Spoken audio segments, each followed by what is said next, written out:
حضرت سعد بن ابی وقاص کا اصل نام سعد بن مالک تھا۔ آپ کا تعلق قریش کے قبیلے بنو زہرہ سے تھا، جو نبی پاک صلی اللہ علیہ وآلہ وسلم کی والدہ ماجدہ حضرت آمنہ کا قبیلہ تھا۔ اس لیے نبی پاک صلی اللہ علیہ وآلہ وسلم حضرت سعد کو ماموں کہہ کر پکارا کرتے تھے۔ نبی پاک صلی اللہ علیہ وآلہ وسلم کو حضرت سعد سے بے حد محبت تھی۔ ایک دفعہ فرمایا، یہ میرے ماموں ہیں، کوئی ایسا ماموں لا کر تو دکھائے۔ آپ کا شمار اولین اسلام قبول کرنے والوں میں ہوتا ہے۔ آپ کی بہادری ضرب المثل کا درجہ رکھتی تھی۔ جنگ قادسیہ میں آپ نے ایران کے خلاف اسلامی افواج کی سپہ سالاری کی اور اسلامی فوج نے ایران کی کمر توڑ کر رکھ دی اور اسلام کا ڈنکا ایران میں بجنے لگ پڑا۔ آپ کا شمار عشرہ مبشرہ میں ہوتا ہے۔ آج کی ویڈیو میں ہم حضرت سعد بن ابی وقاص کے اسلام قبول کرنے کا واقعہ بیان کریں گے۔ اس سے پہلے پلیز چینل کو لائک اور سبسکرائب کرنا مت بھولیے گا۔ حضرت سعد بن ابی وقاص نے جب اسلام قبول کیا تو ان کی والدہ کو جب یہ بات معلوم ہوئی تو انہیں وہ بہت ناگوار گزری، اور ادھر حضرت سعد بھی اپنی والدہ کے بے حد فرما بردار تھے۔ والدہ نے ان کو اپنے پاس بلایا اور کہا، کیا تم یہ نہیں سمجھتے کہ اللہ تعالیٰ نے تمہیں اپنے بڑوں کی خاطرداری اور ماں باپ کے ساتھ اچھا معاملہ کرنے کا حکم دیا ہے؟ حضرت سعد نے بڑے ادب سے جواب دیا، ہاں بالکل ایسا ہی ہے۔ یہ جواب سن کر ان کی والدہ نے کہا، بس تو خدا کی قسم میں اس وقت تک کھانا نہیں کھاؤں گی جب تک تم محمد کے لائے ہوئے پیغام سے کفر نہیں کرو گے اور اصاف اور نائلہ بتوں کو جا کر چھوؤ گے نہیں۔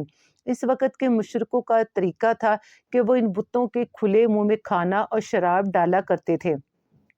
جب ان کی والدہ نے کھانا پینا چھوڑ دیا تو حضرت سعد نے اپنی والدہ سے کہا، خدا کی قسم ماں، تمہیں نہیں معلوم اگر تمہارے پاس 1000 زندگیاں ہوتی اور وہ سب ایک ایک کر کر اس وجہ سے ختم ہوتی، تب بھی میں نبی پاک صلی اللہ علیہ وآلہ وسلم کے دین کو ہرگز نہیں چھوڑوں گا۔ اس لیے اب یہ تمہاری مرضی ہے کہ کھانا کھاؤ یا نہ کھاؤ۔ جب ماں نے ان کی دین کے اوپر یہ ثابت قدمی دیکھی تو کھانا شروع کر دیا، مگر اب انہوں نے ایک اور کام کیا کہ وہ دروازے پر آ گئی اور چیخ چیخ کر کہنے لگی، کیا مجھے میرے محلے سے یا رشتہ داروں سے، قبیلے سے کچھ ایسے مددگار نہیں مل سکتے جو سعد کے مقابلے میں میری مدد کرے تاکہ میں اسے گھر میں قید کر دوں اور قید کی حالت میں یہ مر جائے یا اپنے نئے دین کو چھوڑ دے؟ حضرت سعد فرماتے ہیں، میں نے یہ الفاظ سنے تو ماں سے کہا، میں آج کے بعد تمہارے گھر کا رخ بھی نہیں کروں گا۔ اس کے بعد حضرت سعد نے گھر چھوڑ دیا اور کہیں اور جا کر رہنے لگے۔ ان کے اس رویے سے ان کی والدہ تنگ آ گئی اور انہوں نے پیغام بھیجا کہ تم گھر آ جاؤ اور دوسروں کے مہمان بن کر ہمیں شرمندہ نہ کرو۔ چنانچہ یہ گھر چلے آئے۔ اب گھر والوں نے پیار و محبت سے سمجھانا شروع کر دیا۔ وہ بار بار ان کو ان کے بھائی عامر کی مثال دے کر کہتی، دیکھو عامر کتنا اچھا ہے، اس نے اپنے باپ دادا کا دین نہیں چھوڑا۔ مگر کچھ عرصے بعد عامر کے دل میں بھی اسلام کی شمع روشن ہوگی اور وہ بھی مسلمان ہو گیا۔ اب جب ان کی والدہ کو یہ معلوم ہوا کہ عامر نے اسلام قبول کر لیا تو ان کا غصہ اپنی انتہا کو پہنچ گیا۔ ماں نے اپنے دونوں ہی بیٹوں کو مختلف قسم کی تکالیف پہنچانا شروع کر دی، جس کی وجہ سے عامر تنگ آ کر حبشہ کو ہجرت کر گئے۔ عامر کے حبشہ ہجرت کر جانے سے پہلے ایک روز حضرت سعد بن ابی وقاص گھر آئے تو دیکھا ماں اور عامر کے چاروں طرف بہت سے لوگ جمع ہیں۔ انہوں نے پوچھا، لوگ کیوں جمع ہیں؟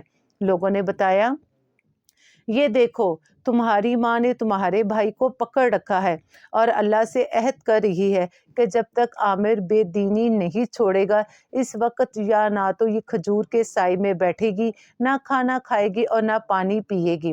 حضرت سعد بن ابی وقاص نے یہ سارا معاملہ دیکھ کر اور یہ سن کر کہا، اللہ کی قسم ماں، تم اس وقت تک کھجور کے سائے میں نہ بیٹھو اور اس وقت تک کچھ نہ کھاؤ پیو جب تک تم جہنم کا ایندھن نہ بن جاؤ۔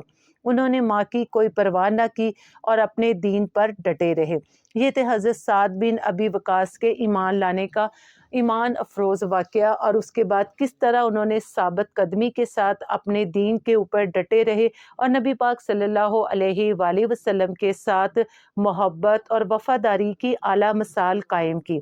حضرت سعد بن ابی وقاص کی پوری زندگی ایمان کی حلاوت، نبی پاک صلی اللہ علیہ وآلہ وسلم سے محبت اور شجاعت و بہادری کے کارناموں سے روشن تھی اور قیامت تک روشن رہے گی۔ اللہ تعالیٰ کی کروڑوں رحمتیں اور برکتیں نازل ہو نبی پاک صلی اللہ علیہ وآلہ وسلم کے اوپر اور آپ کے تمام اصحاب کے اوپر۔ پلیز چینل کو لائک اور سبسکرائب کرنا مت بھولیے گا۔